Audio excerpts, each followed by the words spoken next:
Prepping the pig. This is all done by us at Salina's. We will cut off the legs. Keeping the head on is optional.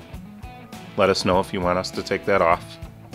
So we will lay the pig out and cover it with olive oil. We then cut it down the spine and open the pig all the way up. This is so it will lay completely flat, and we'll squeeze it between the two wire frames. Then season it completely.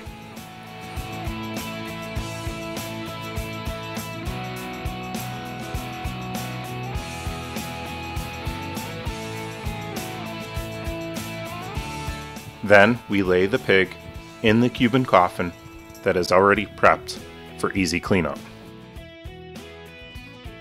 Please note, you will want to check the temperature of the pork butts, where I'm pointing to, and the pork shoulders. These two areas are the thickest part of the meat on the pig. The thermometer should read 165 degrees or greater before we flip the pig. This is really easy to do. If you can cook food on a grill, you can roast a pig. We'll do all the prep and all the cleanup. Here's a list of what you're going to need. Hot gloves, towels, or oven mitts for 2 people, a cooking thermometer, 4 regular size bags of charcoal, regular briquettes will do fine,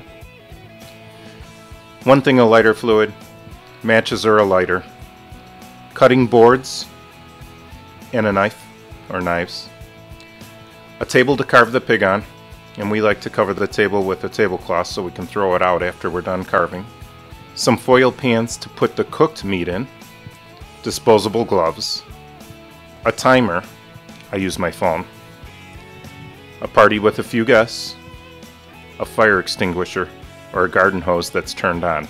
Might not be a bad idea also. So after we deliver, this is all your part unless we come out to do it for you. Cooking the pig is going to take about 3.5 hours to cook, so I want you to start 5 hours before you want to serve. Read the directions on the side of the box. They are really easy to follow. The pig is prepped in the box upside down with the rib bones pointing up.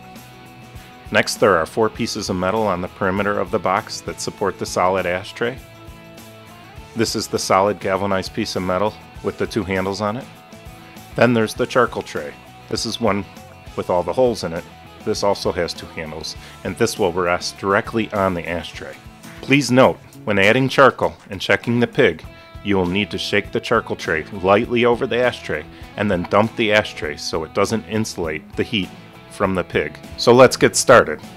Let's add the charcoal to the charcoal tray and give it a little lighter fluid and light it up. Don't worry, the lighter fluid fumes won't make it in the box, so go ahead and do this right on top of the box, like we do. Set your timer for an hour, and then we'll check the pig for the first time. After an hour, you're going to check the pig, and this is what it looks like after an hour. And go ahead and close the box back up. Please note, when adding charcoal and checking the pig, you will need to shake the charcoal tray lightly over the ashtray and dump the ashtray so it doesn't insulate the heat from the pig. Then you need to add more charcoal according to the directions on the box. Do this every hour until the biggest, thickest piece of meat is cooked. Just follow the directions alongside the box. It's pretty dead on. If the pig isn't done by the 3rd time, please leave it in till it is. Please don't flip the pig until it's cooked. Check the butts and the shoulder with a thermometer. Please make sure that the biggest, thickest part of the pig is 165 degrees or greater. Then you want to have someone help you pick up the pig by the rack and flip it 180 degrees. Now we're going to score the skin with a knife so the skin gets nice and crispy. After we're done scoring the skin, put the cover back on top of the box. Finish cooking according to the directions. This will take about 30 to 45 more minutes.